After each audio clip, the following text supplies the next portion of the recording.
సరేనా? సరే వినండి. బ్రహ్మంగారు పుట్టింది 16వ శతాబ్దంలో కాశీలో జన్మించారు. అయితే ఆయనకి జన్మనిచ్చిన వాళ్ళు ఎవరంటే ప్రకృతాంబ పరిపూర్ణాచార్యులు దంపతులు. వీళ్ళు విశ్వబ్రాహ్మణులు కాబట్టి వాళ్ళ కడుపున విష్ణుమూర్తి అవతరించాడు. అయితే ఈయన పుట్టుకతోనే తల్లిదండ్రులు ఇద్దరు చచ్చిపోతారు. అదే స్పాట్ లోకి అతి మహాముని వస్తాడు. ఆ మునీశ్వరుడు వచ్చి ఆ దంపతికి మోక్షప్రాప్తి కలిగించి దహన సంస్కారాలు చేసి ఆ బిడ్డని తన ఆశ్రమానికి తీసుకెళ్లిపోతాడు. కరెక్ట్ గా అదే సమయంలో కాశీలో ఉన్న విశ్వేశ్వరుడు ఇక్కడ పాపాగ్ని మఠంలో ఉన్న వీరపాపమ్మ వీరభోజచాలతో అనే దంపతుల స్వప్నంలో కనిపిస్తారు. ఎందుకంటే వీళ్ళు కూడా విశ్వబ్రాహ్మణులు. కాకపోతే వీళ్ళకి సంతాన రూపంలో విష్ణుమూర్తి అవతరించాడు. వీళ్ళకి సంతానం లేకపోయేసరికి తీర్థయాత్ర చేస్తూ కాశీకి వెళ్తే ఆ విష్ణుమూర్తి వీళ్ళు దొరికాడు. అట్లా వాళ్ళు కాశీ యాత్రకి వెళ్లి ఆ అతి మహాముని ఆశ్రమం నుంచి ఆ బిడ్డను తీసుకొచ్చి వీళ్ళు పెంచుకున్నారు. అట్లా వీళ్ళ దగ్గర 12 సంవత్సరాల వయసు వచ్చే వరకు పెరిగాడు. తెలుసా మీకు పాపగిని మాట ఎప్పుడైనా విన్నారా? ఎక్కడ? యూట్యూబ్ ప్లేస్ తెలియదు అసలు. అసలు ఎక్కడుందో తెలియదు. పాపాగ్ని మఠం సరస్వతి తీరంలో పుట్టింది ఆయన. చిక్బల్లాపూర్, బెంగళూరు, కర్ణాటక రాష్ట్రం. వీళ్ళకి దొరికిండు. అయితే ఆ మఠంలో 12 సంవత్సరాల వయసు వచ్చే వరకు పెరిగాడు. ఈ 12 సంవత్సరాల వయసులో ఆ వయసులో ఉండగానే పెంచిన తండ్రి చనిపోతాడు. ఇక తల్లి దగ్గర ఆశీర్వాదం తీసుకుని తీర్థయాత్రలకి దేశ పర్యటన బయలుదేరాడు. అలా బయలుదేరిన ఆ పిల్లవాడు మరి దేశ పర్యటన అంతా చేసుకుని పుణ్యక్షేత్రాన్ని చూసి చివరికి బనగానపల్లికి వచ్చాడు. అలా ఇక్కడికి వచ్చిన తర్వాత గరిమిరెడ్డి అచ్చమ్మవారింట్లో కొన్ని రోజులు గోవులు కాపరికి ఉన్నాడట. అలా ఉండవలసిన అవసరం ఏంటంటే ఆయనకి కొండ మీద రావాల్సిన సమయం ఆసనం ఏంటి. ఆ టైం ఇక్కడికి వచ్చేసింది. అందుకే ఇక్కడికి రావడానికి వేరే దారి లేదు. అందుకే ఆ గోవులు కాపరికి అక్కడ కుదిరాడు.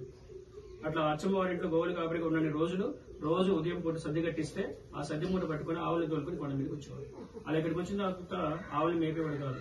తీసుకొచ్చి మర్రి చెట్ల కింద కూర్చోబెట్టేసి వాళ్ళ చేతిలో ఉన్న కర్రతోటి చుట్టూ గీత గీసేవాడు. ఆయన రోజు గీసిన గీతకు ఉన్న మహిమ ఏంటి కదా సార్? మనిషి కనిపించేది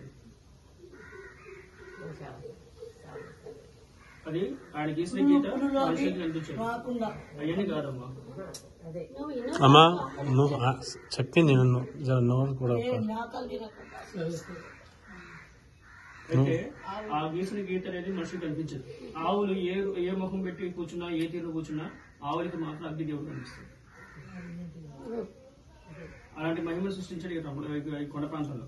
అట్లాంటి రక్షణ కల్పించి వాటికి ఆ రక్షణ కల్పించిన తర్వాత ఈ కొండ ప్రాంతం మొత్తం తిరిగాడు. ఎందుకు తిరిగాడంటే తపస్సు చేసుకోవడానికి ఆయనకి ఏకాంతమైన ప్రదేశం కావాలి. ఆ ప్రదేశం కోసం వెతుకుంటూ వెళ్తూ ఉంటే తాటి చెట్టు కనిపించింది. ఆ చెట్టు దగ్గరికి వెళ్ళిన తర్వాత లోపల గృహ కనిపించింది. ఆ గృహలోకి మొదటిసారిగా ఆయన ప్రవేశించిన దేనికోసం అంటే తపస్సు చేసుకుని ప్రవేశించాడు. అలా ఉదయం నుంచి సాయంత్రం వరకు అక్కడికి తపస్సులో ఉండి 4 జీవ సమాస్థితి పొందిన తర్వాత ఆయనకి దైవానికి గృహం లభించింది.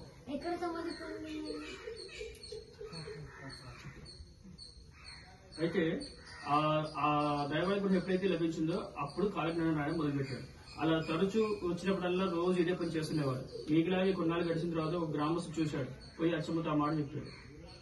ఆ అచ్చమ్మతో ఏం చెప్పాడంటే, నీ దగ్గర గోవులు కాపుకున్న పిల్లవాడు ఆ కొండ మీద నీ ఆవులను తోలుకొచ్చి అక్కడ వాటికి ఆహారం లేకుండా మేత లేకుండా ఒక చోట కూర్చోబెట్టేసి వెళ్ళిపోతాడు. ఉదయం నుంచి సాయంత్రం వరకు కనిపించడు. నీ ఆవుల దగ్గర మాత్రం పిల్లడు మాత్రం ఉండట్లేదు అనేసరికి 600 గోవులకి ఆహారం లేకుండా మేత లేకుండా ఆ కొండ మీద ఆ పిల్లవాడు ఆవులు ఎందుకు వదిలేశాడు, ఏం చేస్తున్నాడు కొండ మీదకి వెళ్ళి అప్పుడు తెలుసుకుందామని వచ్చిందంటే ఇక్కడికి.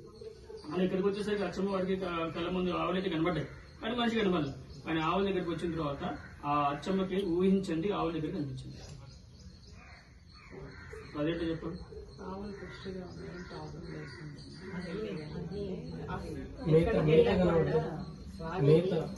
అయితే ఆ అచ్చమ్మ ఎప్పుడైతే ఆవుల దగ్గరికి వచ్చిందో వాటికి ఎవరు మేతేసినట్టుగా ప్రశాంతంగా కూర్చొని వేస్తుంది.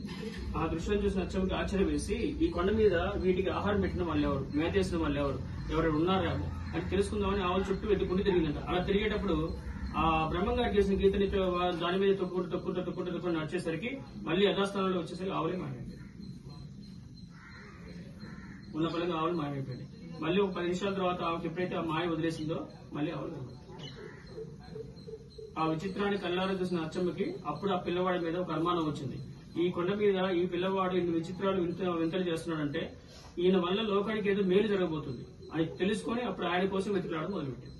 అలా వెతుక్కుంటూ కొండంతా తిరిగేసరికి చివరిలో తాటి చెట్టు కనిపించింది. ఆ చెట్టు దగ్గరికి వెళ్ళిన తర్వాత భూమిలో గృహ కనిపించింది.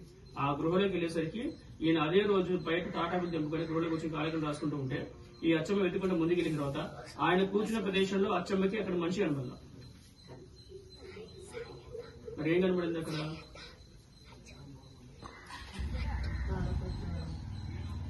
వెలుగు కనిపించింది. అగ్నిదేవుడు ఒక వెలుగు కనిపించింది. ఆ వెలుగు ఎక్కడి నుంచి వస్తుందో అని చెప్పేసి ఆ వెలుగు చూసుకుంటూ అలా ముందుకు వెళ్ళిపోయి చీకటి వెళ్ళిపోయింది. ఆ గృహం చివరికి వెళ్ళేసరికి చీకటి అయిపోయింది. ఆ చీకటికి ఈయన కూర్చున్న ప్రదేశంలో ఉన్న వెలుగుకి ఈ ఇద్దరి మధ్యన ఒక గోడ ఉంది అడ్డం.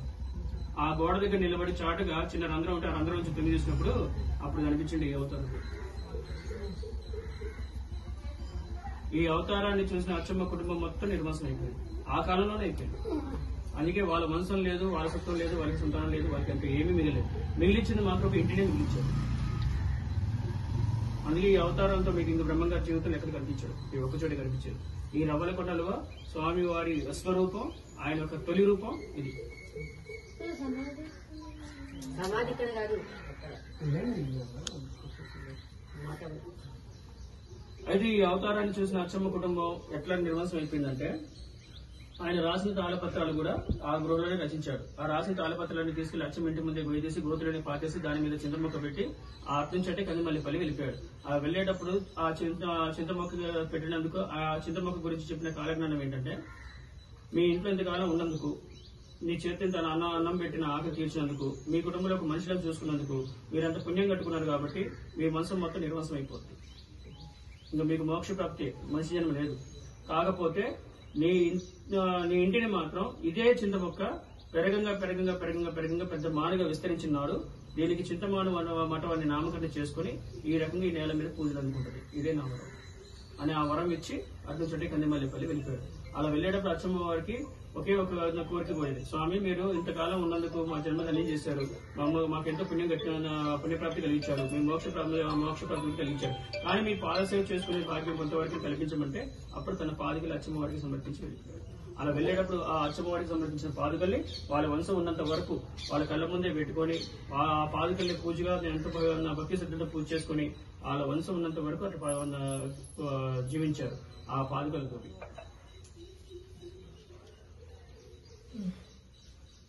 ఇప్పుడు ఈ రవ్వలకొండ అనే పేరు ఎందుకు వచ్చింది, ఐడియా ఉందా? అంటే నాకు తెలిసి ఇక్కడ బ్రహ్మం గారు అంతా తిరిగారు. ఎందుకంటే అంతా ఉన్నాయి. ఎందుకంటే పూజ అంటే